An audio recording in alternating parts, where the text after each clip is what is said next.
अयोध्या की मिल्कीपुर विधानसभा सीट पर 5 फरवरी को होने वाले उपचुनाव में बेहद दिलचस्प मोड़ आ गया है। एक ओर जहां मिल्कीपुर विधानसभा सीट का उपचुनाव भाजपा और सीएम योगी आदित्यनाथ के लिए प्रतिष्ठा का सवाल बना हुआ है, तो वहीं दूसरी ओर समाजवादी पार्टी के मुखिया अखिलेश यादव की प्रतिष्ठा भी दांव पर लगी हुई है, क्योंकि भाजपा और सीएम योगी आदित्यनाथ 2024 के लोकसभा चुनाव में फैजाबाद उर्फ अयोध्या की लोकसभा सीट पर हुई हार का बदला लेना चाहते हैं, तो वहीं दूसरी ओर समाजवादी पार्टी और पूर्व मुख्यमंत्री अखिलेश यादव इस सीट को, यानी ये जो मिल्कीपुर विधानसभा सीट है, वो पार्टी के वर्चस्व को यहां पर बरकरार रखते हुए भाजपा को झटका देना चाहते हैं।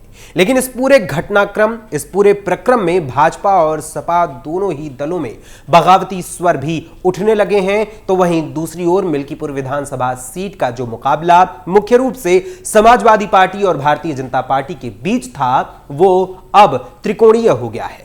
उसमें अब कांग्रेस और चंद्रशेखर आजाद की आजाद समाज पार्टी काशीराम की भी इस तरीके से यहां पर उपचुनाव में एंट्री हो गई है कि दोनों ही दलों को झटका लग गया है। आखिर क्या है पूरा माजरा और कैसा है इस मिल्कीपुर विधानसभा सीट का हालचाल, आपको बताएंगे विस्तार से हमारी आज की इस स्पेशल स्टोरी में। नमस्कार, कैपिटल टीवी उत्तर प्रदेश देख रहे हैं आप और मैं हूं आपके साथ अखिलेश पांडे।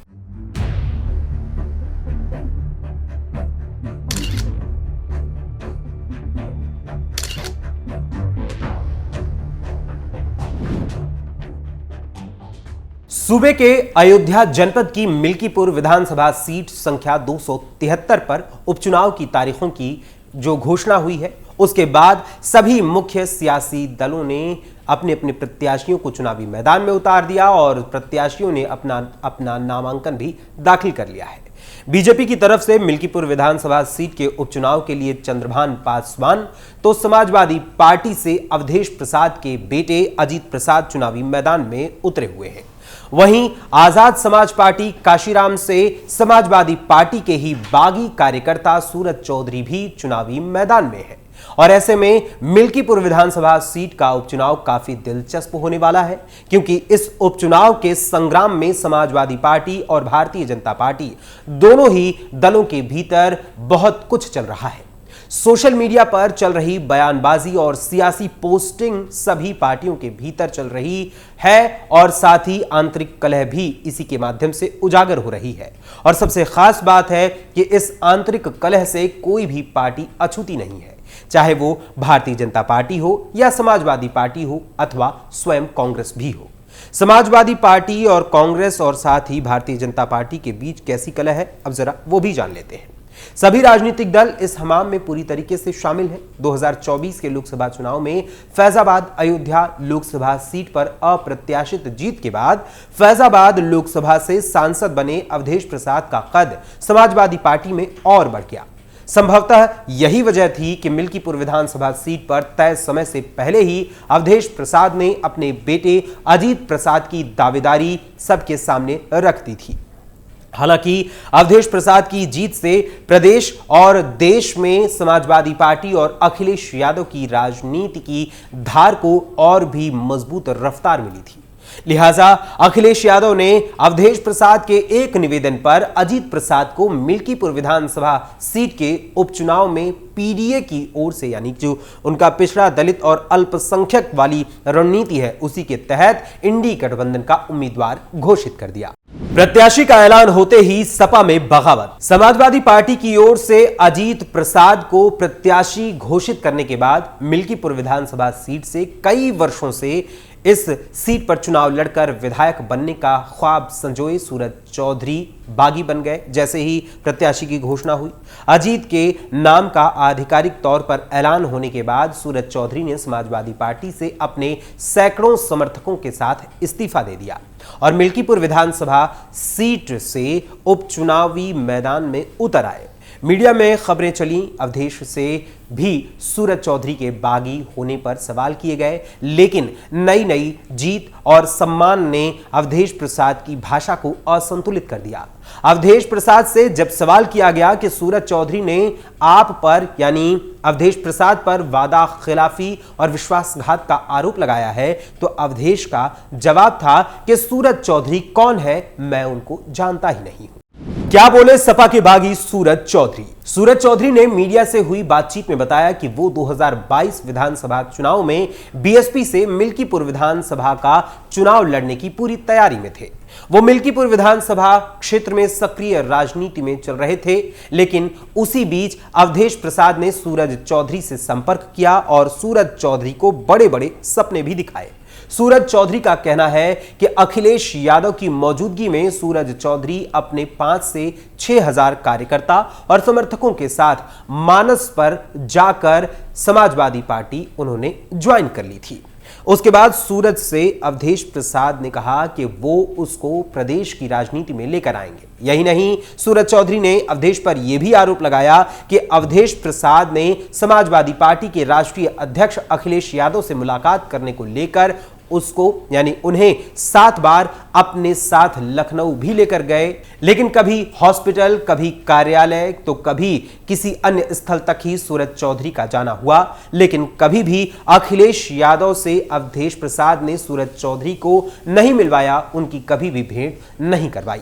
2024 लोकसभा चुनाव में भी हुआ था अवधेश और सूरज का समझौता। सूरज चौधरी और अवधेश प्रसाद का एक बार फिर आपसी समझौता हुआ। वो दौर था 2024 का लोकसभा चुनाव, जिसमें सूरज चौधरी का आरोप है कि अवधेश प्रसाद ने कहा था कि वो सांसद बन गए तो मिल्कीपुर विधानसभा सीट खाली हो जाएगी, उस सीट पर उपचुनाव होगा। लोकसभा चुनाव में सूरज चौधरी ने अवधेश प्रसाद के साथ कदम से कदम मिलाकर लोकसभा क्षेत्र में कैंपेन किया, लेकिन फिर एक बार जब अजीत प्रसाद का नाम उपचुनाव में समाजवादी पार्टी की ओर से घोषित किया गया, तो एक बार पुनः सूरज चौधरी ने समाजवादी पार्टी के अवधेश प्रसाद पर कई गंभीर आरोप लगाते हुए अपने सैकड़ों समर्थकों के साथ समाजवादी पार्टी का दामन छोड़ दिया। सूरज चौधरी अब भी चुनावी मैदान में हैं और वो इस उपचुनाव में चंद्रशेखर आजाद की पार्टी आजाद समाज पार्टी काशीराम से मिल्कीपुर विधानसभा सीट के उपचुनाव के प्रत्याशी बनाए गए हैं। सूरज चौधरी का कहना है कि मिल्कीपुर में यादव और पासी समाज के वोटर निर्णायक भूमिका निभाएंगे। बीजेपी भी बगावत से दूर नहीं। वहीं बगावत की अगर बू की बात करें तो बगावती तेवर की बू भारतीय जनता पार्टी में भी आ रही है। मिल्कीपुर विधानसभा सीट पर मिल्कीपुर विधानसभा सीट से भारतीय जनता पार्टी के टिकट से 2017 में विधायक चुने गए गोरखनाथ यानी बाबा गोरखनाथ को 2022 विधानसभा चुनाव में अवधेश प्रसाद ने शिकस्त दी थी, जिसके बाद से लगातार बाबा गोरखनाथ मिल्कीपुर विधानसभा क्षेत्र में सक्रिय रहे थे और गोरखनाथ मिल्कीपुर विधानसभा क्षेत्र से बीजेपी की तरफ से अपने आप को स्वघोषित उम्मीदवार मान रहे थे, लेकिन पार्टी को मिले क्षेत्रीय फीडबैक ने बाबा गोरखनाथ के उम्मीदों को तोड़ दिया। उपचुनाव में चंद्रभान पासवान को भारतीय जनता पार्टी ने अपना उम्मीदवार बनाया है।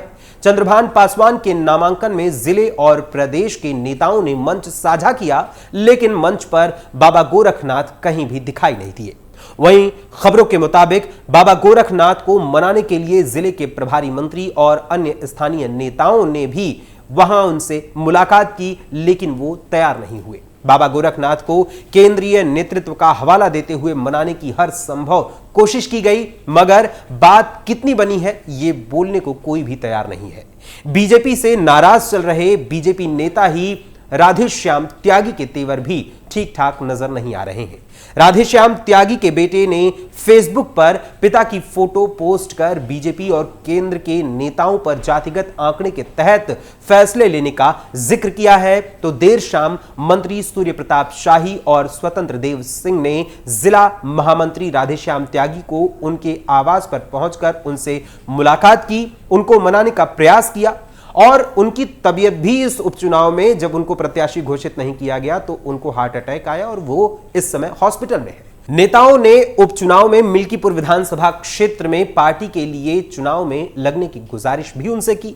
बीजेपी पिछड़ा मोर्चा के महानगर उपाध्यक्ष विजय यादव अपने साथियों के साथ भाजपा छोड़कर कांग्रेस का दामन थाम चुके हैं, यानी बगावती तेवर भारतीय जनता पार्टी में भी साफ तौर पर देखा गया है। पोस्टर से फोटो गायब, नेताओं की नाराजगी। गोसाईगंज के पूर्व विधायक इंद्र प्रताप तिवारी उर्फ खब्बू तिवारी को लेकर भी सोशल मीडिया में काफी खबरें चल रही हैं। उनके समर्थकों का कहना है कि मिल्कीपुर विधानसभा सीट के उपचुनाव के चुनावी कार्यालय से उनके नेता की तस्वीर गायब है। यह भूल नहीं है, यह हमारे नेता का अपमान है। मिल्कीपुर विधानसभा क्षेत्र के चुनावी मैदान में चुनावी कार्यालय के बैनर से ब्राह्मण नेता खब्बू तिवारी की तस्वीर गायब है। क्या कहता है मिल्कीपुर का जातीय समीकरण? अयोध्या की मिल्कीपुर विधानसभा सीट के आंकड़ों की यदि हम बात करें तो यहां कुल मतदाताओं की संख्या तकरीबन 3,58,000 के आसपास है। ऐसा माना जाता है कि इसमें सबसे अधिक अनुसूचित जाति और फिर दूसरे नंबर पर पिछड़े वर्ग के वोटर्स आते हैं।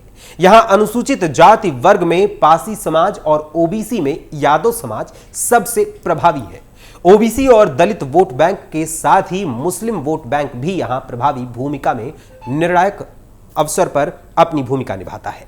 वहीं समाजवादी पार्टी को फौरी तौर पर इसी पीडीएस समीकरण का लाभ भी मिलता रहा है और इस बार के उपचुनाव में भी मेन फोकस समाजवादी पार्टी का इन्हीं समुदायों पर रहेगा। यहां 1.25 लाख दलित हैं, जिनमें पासी बिरादरी के वोट करीब 55,000 के आसपास है। इसके अलावा 30,000 मुस्लिम और 55,000 यादवों की तादाद है। इसके साथ ही मिल्कीपुर विधानसभा क्षेत्र में सवर्ण बिरादरी में ब्राह्मण समाज के 60,000 मतदाता हैं। क्षत्रियों और वैश्य समुदाय की तादाद लगभग 25,000 और 20,000 के आसपास है।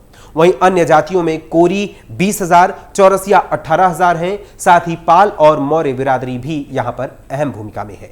एक और जहां इस जातीय समीकरण के आधार पर सपा प्रमुख अखिलेश यादव अपनी पीडीए नीति के तहत पिछड़ा, दलित और मुस्लिम वोट बैंक पर काम कर रहे हैं, तो वहीं दूसरी ओर भारतीय जनता पार्टी की ओर से सीएम योगी आदित्यनाथ सभी हिंदुओं को एकजुट करने के लिए जातिगत आधार पर पार्टी के नेताओं को तैनात कर चुके हैं, जो विभिन्न जातियों में बटे हुए हिंदू वोटर्स को एकजुट करने में लगे हैं। हालांकि पार्टी के भीतर उठने वाले विरोधाभासी स्वर थोड़ा बहुत इस उपचुनाव पर असर डाल सकते हैं, लेकिन इससे कोई खास नुकसान भारतीय जनता पार्टी को होता दिखाई नहीं देता है।